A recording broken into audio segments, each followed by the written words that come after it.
Baik, assalamualaikum warahmatullahi wabarakatuh. Selamat malam sahabatku, sahabat Expam dimanapun sahabatku berada. Gimana kabarnya hari ini?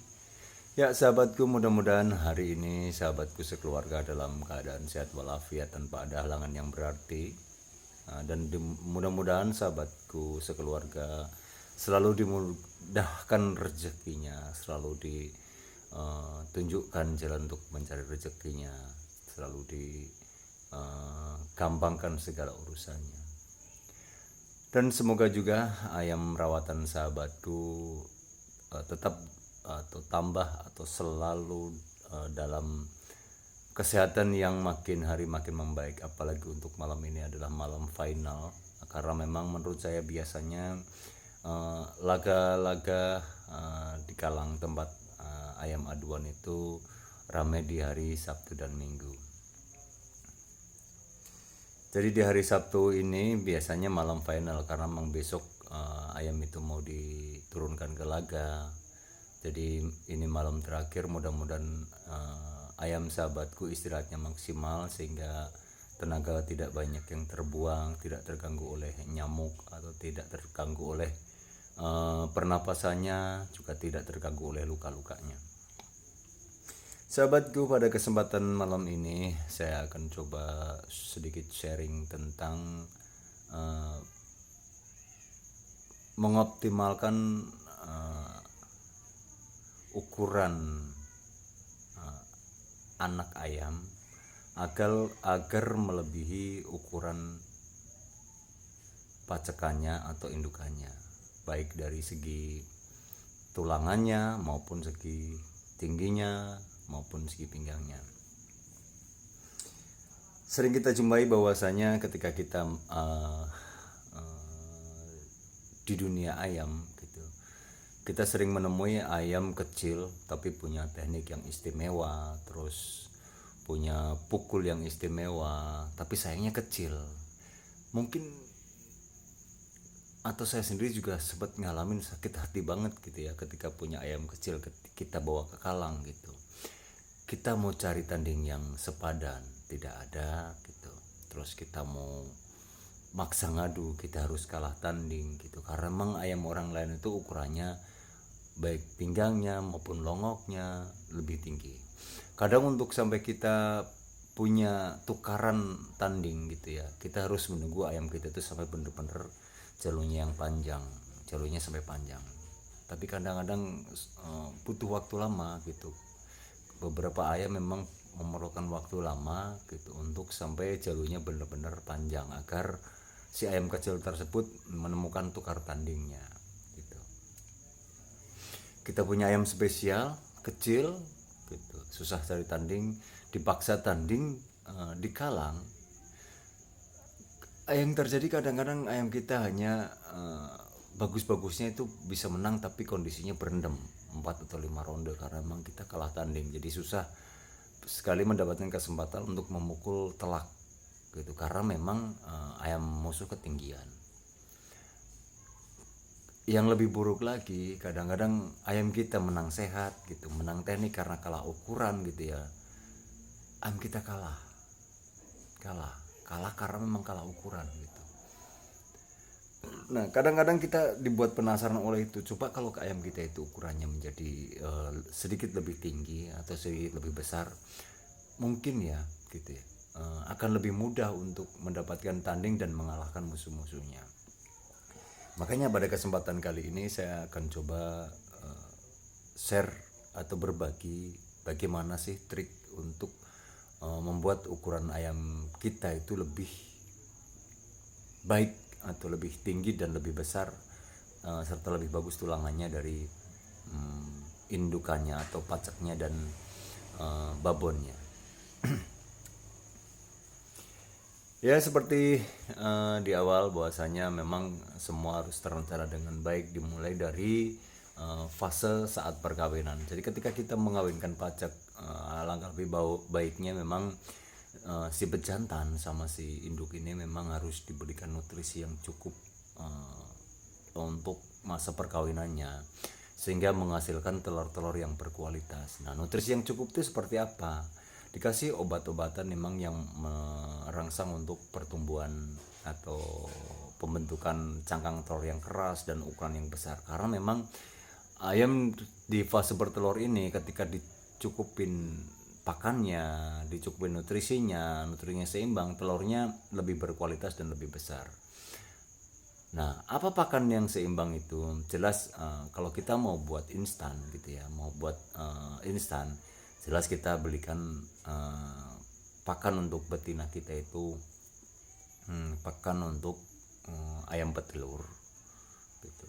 Berikan untuk ayam petelur, terus sekali-sekali memang kita tambah dengan sayur-sayuran. Sebisa mungkin ayam betina tersebut kita umbar di tempat yang bebas, yang penting tidak dipacak oleh pejantan lain atau ayam kampung. Jadi kita usahakan ayam tersebut mendapatkan grade yang cukup, mendapatkan hijau daun yang cukup, mendapatkan makanan pilihan-pilihan versi nalur dia untuk mensupport kesehatannya dan saat fase bertelur tersebut. Nah, setelah fase bertelur itu cukup, artinya cukup bagus gitu ya, kita bisa pilih telurnya. Yang jelas telur yang memang punya cangkang yang kokoh dan ukurannya besar. Karena ukuran yang besar itu memang akan salah satu syarat untuk menjamin bahwasannya anakan tersebut akan punya tulangan yang kokoh dan ukuran yang besar. Nah, setelah kita pilih dari telur, kita aramkan, kita tetaskan di masa brooding atau masa-masa memang ayam itu sangat rentan sekali terhadap penyesuaian suhu. Setelah dari telur menetas dan menyesuaikan suhu, itu masa brooding itu kita maksimalkan masa broodingnya. Artinya biarkan ayam kita yang menetas tersebut gitu ya bersama induknya, lalu masih kita bantu lampu. Jadi induk itu jangan sampai suhu tubuh induk itu turun secara alami, karena memang di masa brooding ini masa-masa di mana itu masa sangat krusial. Kita gagal di brooding itu gagal untuk membesarkannya. Jadi begitu menetas kita langsung brooding, kita langsung masukkan ke biangan tersebut ke tempat yang hangat, di tempat mainnya hangat, misalkan pasir kering, umbaran dengan pasir kering. Terus kalau misalkan perlu dibantu lampu biar induknya itu juga hangat, sehingga suhu tubuh induknya itu stabil kehangatannya. Nah, setelah rekayasa lingkungan tersebut kita cukup disupport oleh makanan starter yang terbuat dari pabrik, karena makanan tersebut itu memang diformulasikan khusus untuk anak ayam 0 sampai 1 bulan. Misalkan kita beli makanan yang sudah formulasi pabrik, karena itu formulasi yang tepat untuk kebutuhan pertumbuhan ayam di masa tersebut. Nah, setelah 1 bulan sobat bisa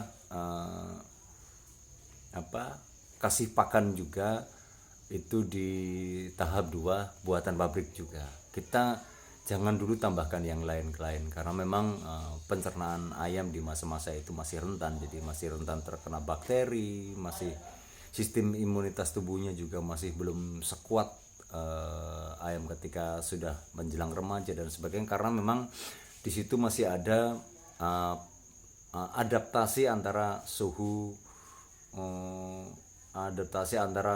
badan dengan suhu lingkungan, karena bulu yang ada di tubuh ayam tersebut belum menyeluruhnya tumbuh sempurna. Jadi itu masih masa adaptasi, sehingga sistem imunitas tubuhnya itu masih terbagi ke sana sini. Jadi usahakan masih dengan menggunakan pakan buatan pabrik yang memang diformulasikan khusus untuk ayam usia 0 sampai 3 bulan. Itu ada misalkan kayak yang buatan Caron Pokpan, itu ada yang misalkan tipe 1, tipe 2 gitu ya, 593, 592, 591 misalkan, dan yang starter 591, terus tahapnya 592, terus tahapnya lagi 593, baru 594. Lalu masa-masa kita lepas dari pakan pabrik itu kapan? Memang kita nggak akan pernah lepas dari pakan pabrik. Kalau menurut saya kita hanya bisa ngasih tambahannya saja. Lalu kapan masa-masa tambahannya? Nah, setelah bulu itu mepek atau tumbuh semua, mungkin di kisaran 3 bulan gitu ya. Di kisaran 3 bulan saatnya ayam tersebut mulai ada yang lepas bulunya, 1, 2, itu bulu anak-anak berubah menjadi masa remaja atau bulu dewasa sebagian di sayapnya. Itu sobatku bisa kasih makanan tambahan berupa sayur-sayuran dan beberapa vitamin yang mungkin masih banyak mengandung kalsium, sehingga membuat pondasi tulang itu menjadi kuat. Jadi tambahan kayak semacam kalak. Dosisnya nggak usah banyak karena memang semuanya tidak akan tercerna oleh ayam sendiri, bos. Cukup 1 minggu 1 kali, 1 minggu 1 kali. Misalkan untuk 1 tetesan 10 ayam, misalkan sobatku bisa ngegerus atau itu kalak sekitar 5 gitu, 1 minggu 1 kali saja. Jangan lupa vitamin, karena sebagus-bagusnya pakan yang ada di yang kita kasihkan tanpa ditunjang vitamin untuk menjaga kesehatannya percuma. Kalau ayam sudah sempat sakit, biasanya itu kemunduran beberapa bulan. Artinya sakit yang seharusnya memang masa pertumbuhannya normal sempat sakit gitu. Itu ayam itu akan mundur. Jadi yang harusnya misalkan normalnya ukuran jadi ukuran 4 atau 5 gitu ya. Ketika terkena sakit 2 minggu, 1-2 minggu, itu ukurannya menjadi lebih kecil. Karena memang fase-fase tumbuhnya itu terhalangi. Jadi ayam perlu memulihkan imunitas tubuhnya dulu dan sebagainya. Jadi usahakan ayam tidak terkena sakit dari kecilnya. Jadi sobatku bisa jaga sanitasi, pemberian vitamin, terus vaksinasi itu harus. Terus pemberian makanan tambahan seperti protein nabati atau protein hewani, sobatku bisa kasih di masa-masa ganti bulu tersebut. Bisa kasih kayak tepung-tepung yang memang susu yang kadaluarsa juga nggak apa, susu formula itu dicampur oleh beberapa kalek, terus dikasih beberapa sayuran gitu bergantian. Yang penting ayam masih mau lahap, dan pokoknya tetap dikasih pakan buatan pabrik. Lalu syarat selanjutnya adalah ayam di masa 3 bulan atau masa ganti bulu itu, ayam harus diusahakan semaksimal sebisa mungkin harus diumbar full, karena memang kita tidak tahu semua kebutuhan secara naluri di ayam itu untuk pertumbuhannya di masa-masa itu apa. Jadi mereka biar pilih di lapangan itu secara naluri, mereka akan pilih grit untuk membantu pencernaannya, grit untuk pertumbuhan tulangnya, grit untuk pertumbuhan bulunya dan sebagainya. Secara naluri itu ayam itu punya, kita hanya mensupport dan memaksimalkan saja. Jadi harus diumbar. Kalau bisa memang diumbar di tempat yang memang lega dan banyak tumbuh rumput-rumputan. Nah, ketika sebagian dari kita memang tidak bisa karena kondisi lahan yang sempit, karena keterbatasan tempat gitu ya, setidaknya untuk 1 tetesan 10 ekor ayam itu kita harus punya umbaran 2 dikali 1 meter. Nah, di situ didesain lagi. Artinya sobat, pakannya biasanya kan hanya dikasih 1 tempat gitu ya. Nah, ini menurut ide yang sudah saya terapkan gitu. Dalam 1 umbaran tersebut dikasih pelanggaringan 1 yang agak pendek, jadi pakan ditaruh di bawahnya, pelanggaringan 2 yang agak tinggi di sisi ujung sebelah sana misalkan. Dikasih tempat pakannya juga di pelanggaran sebelah sini yang lebih tinggi lagi, dikasih tempat pakannya juga. Nah, ketika ayam tersebut lapar, secara naluri dia akan mencari makanannya. Jadi misalkan di tempat makan yang bawah nggak ada, mereka akan nyari naik ke atas sana, akan nyari lagi ke atas sana lagi, itu otomatis mereka naik turun. Nah, ketika kita sempat kita kasih pancing aja, kita kasih makanan sedikit di sini, sedikit di sana, biar ayam itu mencari. Jadi posisi ngumbar bebas itu tergantikan oleh ayam tersebut naik turun karena lapar, karena di posisi lapar. Jadi tulangannya menjadi kokoh karena memang mereka sudah secara naluri atau secara tidak sengaja itu latihan fisik setiap harinya di usia remaja tersebut. Lalu ketika makan tambahan sudah, terus desain tempat umbarannya sudah, atau kita ngumbar bebas sudah, terus menjaga agar ayam itu tidak terkena penyakit oleh vitamin dan makanan yang bagus, terus tambahan makanan yang bagus, terus program vaksinasi gitu ya. Di usia ayam itu menjelang dewasa, artinya sekitar 5 atau 6 bulan, kurangi populasinya. Karena memang ketika kandang umbaran ukuran seperti itu dengan kapasitas misalkan 10 dengan luasan kandang hanya 1 kali 2 meter, atau harus dikurangi populasinya, kalau enggak ayam itu stres atau kurang great. Stres, mereka akan saling patok bulu dan sebagainya, itu juga akan mengganggu sekali pertumbuhan ayam juga gitu, terus mengganggu mental ayam juga. Jadi usahakan ketika memang tempatnya sempit, ayam tersebut dipisah menjadi 2, misalkan yang 5 dibuatkan umbaran lagi, yang 5 tetap di umbaran yang tersebut. Tapi ketika di fase di tahap itu kita punya umbaran bebas dan lega gitu ya, itu tidak jadi masalah, tidak jadi masalah. Nah, ketika ayam mendapatkan suplai nutrisi yang cukup, grade yang cukup, terus pergerakannya tidak terbatas gitu, bebas, ayam itu secara naluri di saat fase-fase ganti bulu itu pembentukan tulang itu akan maksimal panjangnya.